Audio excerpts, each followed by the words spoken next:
गरीब ससुराल में आम का जूस। शाम ढलते ही राजू और पिंकी दरवाजे से बाहर खड़े हो जाते हैं। तभी आम का जूस वाला उनकी गली से गुजरता है। उसकी ठेली पर ढेर सारे मीठे रसीले आम लदे होते हैं। अरे आओ आओ चंदा चाची, आओ आओ, कमला काकी आ गया है आपकी गली में गर्मियों में ठंडे रसीले आमों का ताज़ा ताज़ा ठंडा ठंडा जूस।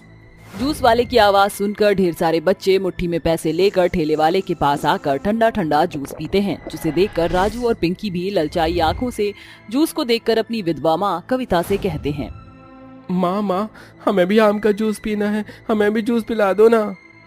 बच्चों, आम का जूस सेहत के लिए अच्छा नहीं होता है, चलो अंदर चलो। आप झूठ बोलती हो माँ, सच तो यह है कि आपके पास आम का जूस खरीदने के पैसे ही नहीं है। पता नहीं हम इतने गरीब घर में पैदा ही क्यों हुए, जहाँ आप एक गिलास जूस भी नहीं पिला सकती। ये बोलकर राजू और पिंकी रोते हुए अंदर चले जाते हैं और कविता की आंखों में आंसू भर आते हैं। अपनी विधवा लाचार माँ को माफ कर देना बच्चों, इस गरीबी में मैं तुम्हें आम का एक गिलास जूस भी नहीं पिला सकती। अगर आज तुम्हारे पिता जिंदा होते तो मुझे तुम्हारे छोटी छोटी ख्वाहिशों को मारना नहीं पड़ता। ऐसा कहकर कविता घर के अंदर चली जाती है, जहाँ उसकी सास गोमती गर्मी में बैठी होती है और बीमार ससुर खटिए पर पड़ा होता है। तभी रात ढलने पर रवि घर लौट कर आता है। देवर जी आ गया आप, हाथ मुंह धो लीजिए, मैं खाना लगा देती हूँ। ये कहानी है कविता के घर की, जहाँ उसका बीमार ससुर सुधाकर, सास गोमती, देवर रवि और दो बच्चे पिंकी और राजू रहा करते थे। रवि बेटा, तेरे लिए एक बड़ा ही अच्छा रिश्ता आया है। लड़की गरीब घर की है मगर परिवार को लेकर चलने वाली है। अगर तू कहे तो मैं बात करूं। माँ, जैसा आपको ठीक लगे आप कीजिए। गरीबी के कारण गोमती अपनी बेटे की शादी सादगी के साथ राधा से करके बहू बनाकर अपने घर ले आती है। इस कलश को गिराकर गृह प्रवेश करो राधा बहू। ये सुनकर राधा गृह प्रवेश करके अंदर चली आती है। तभी कविता कहती है, आइए देवरानी जी, इस गरीब खाने में आपका स्वागत है। ऐसा न कहिए कविता भाभी, जिस घर की नींव प्यार हो ना तो वो घर कमजोर होता है और ना ही गरीब होता है, बल्कि मेरी नजर से वो सबसे ऊंचा घराना है। इसलिए कि राधा गरीब घर की बेटी थी, उसे परिवार का मोल अच्छे से पता था। बहुत ही जल्द राधा भी अपनी जेठानी कविता की तरह अपने गरीब ससुराल में ढल गई। एक शाम जब रवि दफ्तर से घर जा रहा होता है, तभी उसकी नजर चौराहे पर लगे एक ठेले पर गड़ जाती है, जहाँ एक युवक आम का ठंडा ठंडा जूस बनाकर बेच रहा होता है। आओ आओ भैया, आम का ठंडा ठंडा जूस पी लो। भैया कैसे दे रहे हो आम का जूस? सबका अलग अलग दाम है भैया। यह सबसे बड़ा वाला आम के जूस का गिलास 50 रुपए का है और दूसरा ये 30 रुपए का। और ये छोटा वाला जूस का गिलास कितने का है? और ये 20 रुपए का गिलास है भैया। पहले तो रवि जूस पीने के लिए पैसे निकालता है, मगर एक पल के लिए वो सोच में पड़ जाता है। मैं ये पैसे जूस पर खर्च नहीं कर सकता। अगर मैं इस 20 रुपए से आलू खरीद कर घर ले जाऊंगा तो मेरा पूरा परिवार सब्जी के साथ रोटी खा पाएगा। घर में छाई गरीबी को सोचकर रवि मन मार कर रह जाता है और सब्जी लेकर घर चला आता है, जहाँ राजू और पिंकी को रोता हुआ देखकर वो पूछता है, अरे क्या बात है भाभी, पिंकी और राजू रो क्यों रहे हैं? देखिए ना देवर जी, शाम को जब भी आम का जूस वाला घर के आगे से गुजरता है तो दोनों जूस पीने की जिद पकड़ लेते हैं। भाभी, इसमें बच्चों की कोई गलती नहीं। मेरी तनख्वाह इतनी कम है कि मैं अपने परिवार को रूखा सूखा खिलाने के सिवा किसी रोज भी आम का एक गिलास जूस भी नहीं पिला पाता। देवर जी, खुद को कसूरवार ना ठहराएं। ये क्या कम है कि आपने अपने भैया के जाने के बाद अपने कम उम्र में पढ़ाई छोड़कर पूरा घर संभाल लिया। हम गरीबों के घर का चूल्हा तो उदास नहीं पड़ा। चलिए आप नहा धो लीजिए, मैं खाना लगाती हूँ। दोनों देवरानी जेठानी सभी को खाना परोसती है, मगर बेहिसाब गर्मी के कारण सभी बेमन से आधा अधूरा खाना खाकर छोड़ देते हैं। उस गरीब परिवार की गर्मियां इसी तंगी में गुजरती जा रही थी। इतवार का दिन था। उस रोज रवि भी घर पर था।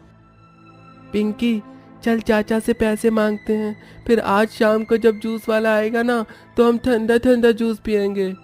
ये बोलकर राजू और पिंकी रवि के पास आते हैं।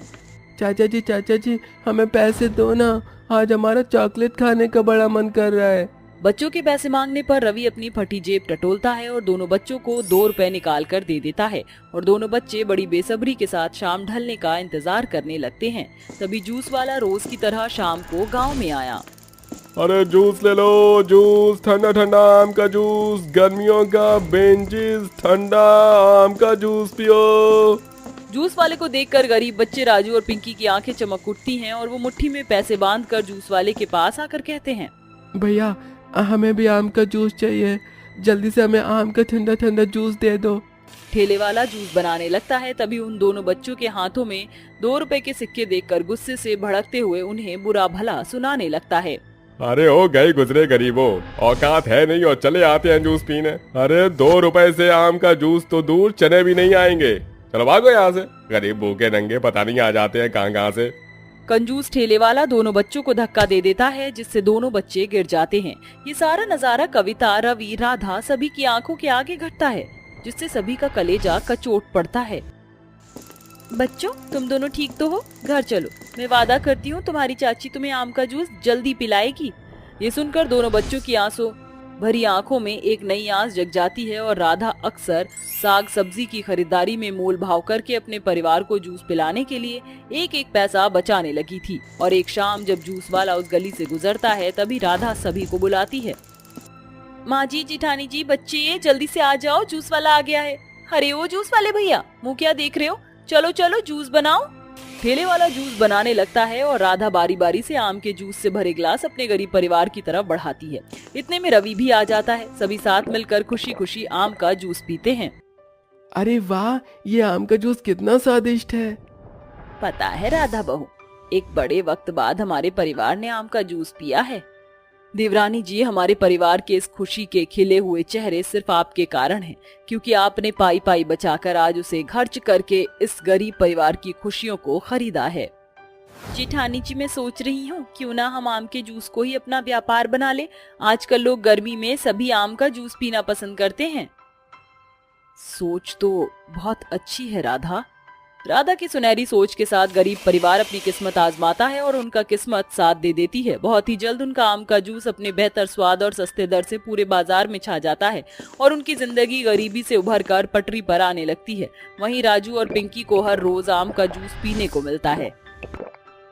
सरला की 2 बहुएं थीं, जिनमें उसकी बड़ी बहू चमेली के फूल की तरह ही सुंदर और गोरी चिट्टी थी, तो वहीं करुणा न तो ज्यादा गोरी थी और न ही सुंदर। चमेली, ओ चमेली। अरे मेरी बुढ़िया सास, आखिर मुझसे चाहती क्या है?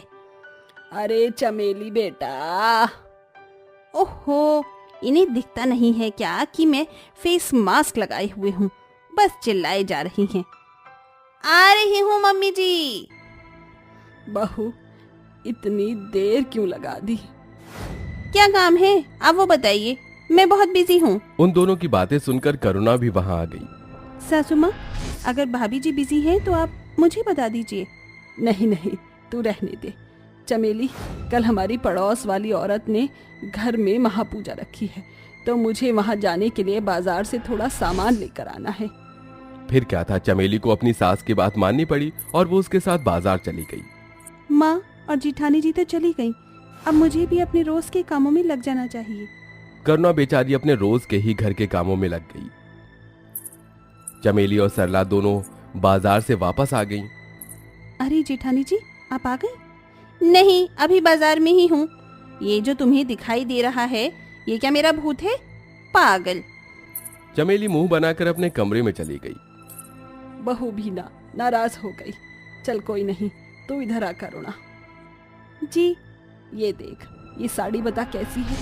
वाह माँ, ये साड़ी तो बहुत ही सुंदर है ना? ये साड़ी मैं तेरी जेठानी के लिए लाई हूँ। और देख, वो पागल इसे बिना देखे ही कमरे में चली गई। ले, तू जाकर उसे उसका सामान दे आ। जी जी। करुणा ने चमेली का सारा सामान उठाया और उसे उसके कमरे में ले गई।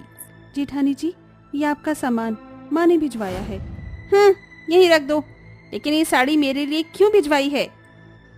शायद कल आपको माँ महापूजा में लेकर जाएंगी। क्या? मुझे कल किसी भी पूजा में नहीं जाना है। मेरी जगह तुम चली जाना। ये सब मेरे नसीब में नहीं। तभी पीछे से सरला आ गई। क्या बातें चल रही है यहाँ? देख चमेली बहू, चाहे कुछ भी हो जाए, लेकिन कल तू मेरे साथ महापूजा में जरूर जाएगी। मैं अपनी सहेलियों को अपनी चमेली के फूल जैसी बहू से मिलवाने को बेकरार हूँ, और करुणा घर के काम संभाल लेगी। क्यों, है ना करुणा बहू? जी हाँ। करुणा दुखी होकर वहां से चली गई। सरला भी वापस बाहर आ गई। इस बुढ़िया ने तो मेरी जिंदगी खराब कर दी है। मुझे इससे पीछा छुड़ाने के लिए कुछ सोचना पड़ेगा। सोच चमेली सोच। चमेली इसी तरह से सोचती हुई अपने कमरे में घूम रही थी कि तभी उसे कुछ सूझा। मिल गया रास्ता मुझे अपनी बुढ़िया सास से पीछा छुड़ाने का। इस तरह से ना मुझे घर का कोई काम करना पड़ेगा और ना ही मेरी सास ग्लू की तरह मुझसे चिपकी रहेगी। चल चमेली दिखा दे अपना जादू। चमेली ने ऐसा बोलकर उबकाई लेने की एक्टिंग शुरू कर दी। उसकी आवाज सुनकर करुणा और सरला उसके कमरे में आ गईं। बहू बहू क्या हुआ, तू ठीक तो है? मम्मी जी मेरा ना अचानक ही जी मिचला रहा है, सर भी भारी हो रहा है। ओह। चमेली ने ऐसा बोलकर फिर से जबरदस्ती उबकाई ली और बाथरूम में भाग गई और ऐसे करने लगी कि जैसे उसे उल्टी आ रही हो। बहू लगता है कि तुझे नजर लग गई है। करुणा और सरला चमेली को पकड़कर बाहर ले आईं और उसे बेड पर बैठा दिया। हाय मेरी फूल जैसी बहू को किसकी नजर लग गई। बहू तो यहीं ठहर, मैं नजर उतारने के लिए मिर्च लेकर आती हूँ। नहीं मम्मी जी आप मेरे लिए मिर्च नहीं इमली ले आइए, मेरा अचानक ही खट्टा खाने का मन हो रहा है। अपनी बहू की ये बात सुनकर सरला का पूरा मूड ही बदल गया और वो अचानक ही खुश होने लगी। क्या बात है सासू माँ? बहू बहू बधाई हो, मेरी बच्ची तू माँ बनने वाली है और मैं दादी। हाय मैं वारी जाऊं। बहू तूने आज मुझे दुनिया की सबसे खूबसूरत खुशखबरी दी है। करुणा तू अपनी जेठानी का ख्याल रखना, मैं बाहर जाकर इसके लिए इमली और भगवान जी का प्रसाद चढ़ा कर आती हूँ। सरला खुशी खुशी वहाँ से चली गई। जेठानी जी आप गर्भवती हो तो अब से आप घर का कोई भी काम मत कीजिएगा। हाँ हाँ जानती हूँ। चमेली ने वहीं अपने बिस्तर पर बैठे हुए करुणा को काम पर लगा दिया। वाह प्लान 1 कंप्लीट। अब मैं जितना चाहूँ आराम कर सकती हूँ। वाह चमेली I am proud of you. चमेली के झूठ को लगभग 1 हफ्ता हो चुका था। अचानक ही करुणा को भी चक्कर आया और वो भी गर्भवती हो गई। ये करुणा क्यों गर्भवती हुई? जो भी हो मेरे तो सारे काम यही करेगी। ए करुणा जाओ मम्मी जी से मेरे लिए अचार ले आओ। जी। सीढ़ियों से चढ़ना उतरना, कपड़े धोना और भी घर के सभी काम बेचारी करुणा ही कर रही थी, लेकिन चमेली गर्भवती न होते हुए भी कुछ नहीं कर रही थी। करुणा तू यहाँ बैठी है? अरे बेशरम तेरी जेठानी गर्भवती है, जा जाकर उसे खाना दे दे। माँ मैं भी गर्भवती ही हूँ ना, क्या इस तरह बार बार सीढ़ियों से चढ़ना उतरना मेरे बच्चे के लिए सही होगा? तो यहाँ बेकार की बातें मत मुझे समझा, जा अब जल्दी से जा। कोई भी बेचारी करुणा की कंडीशन को समझ ही नहीं रहा था, सभी उसे नजरअंदाज कर रहे थे। ये लो भाभी जी खाना। यही रख दो। बेचारी करुणा पर पूरी तरह से अत्याचार हो रहा था। इसी तरह से 4 महीने बीत गई। करुणा का पेट अब बड़ा होने लगा था, तो वहीं दूसरी तरफ चमेली का पेट बिल्कुल पतला था। बहू तेरा पेट बड़ा क्यों नहीं हो रहा है? वरना जरा करुणा को तो देख। हाँ मम्मी जी। चमेली अपने कमरे में आ गई। अब मैं क्या करूं? मेरा पेट तो बड़ा नहीं होगा। आइडिया। चमेली ने एक तकिया लिया और उसे बेबी बम की तरह अपने पेट पर लगा लिया। लो हो गया पेट बड़ा। तो जुग जुग जी मेरे तकिए। इसी तरह से कुछ दिन बीत गए। चमेली इसी तरह से तकिया लगाकर सभी का पोपट बना रही थी, लेकिन एक दिन वो किचन में किसी काम से आई और उसे वहीं पर चक्कर आ गया। अरे मेरी बच्ची तुझे क्या हुआ? दोनों सास बहू ने किसी तरह चमेली को उठाकर सोफा पर लेटा दिया और फिर डॉक्टर को चेकअप के लिए बुलाया। अरे वाह मुबारक हो, आपकी बहू माँ बनने वाली है। हैं? लेकिन मेरी बहू तो पिछले 4 महीने से गर्भवती है। बिल्कुल नहीं, आपकी बहू बस अभी कुछ दिनों पहले ही गर्भवती हुई है और उसके लक्षण आज से ही दिखाई पड़ने शुरू हुए हैं। आपको किसने बता दिया कि ये 4 महीने पहले से गर्भवती है? वो बस कुछ बात थी, आप ये छोड़िए, ये हमारे घर का मामला है। जी। डॉक्टर वहां से चला गया। कुछ देर बाद चमेली को होश आया और जब उसे ये पता चला कि वो सच में गर्भवती है, तब उसे अपने किए पर बहुत शर्मिंदगी हुई। बहू इतने दिन तूने हमारा पोपट बनाया, हमें झूठी खुशी दी, क्यों? मुझे माफ कर दो माँ, न जाने मुझे क्या हो गया था। एक मेरी वो बहू है जिसे मैंने कितना प्यार दिया, लेकिन वो मुझे ही धोखा दे गई, और दूसरी ऐसी है जिसे मैंने कभी कुछ नहीं समझा, लेकिन वो मेरे साथ हमेशा खड़ी रही, हमेशा मेरा कहना माना। लेकिन बहू, अगर तुझे दिल से अपनी गलती का एहसास हो गया है तो मैं तुझे माफ करती हूँ। अपनी सास की बात सुनकर चमेली बहुत खुश हुई और उसे अपनी गलती का एहसास हो चुका था, तो उसने सभी से दिल से माफी मांगी। अब सरला के लिए उसकी दोनों बहुएं बराबर थीं और अब सब कुछ ठीक हो चुका था।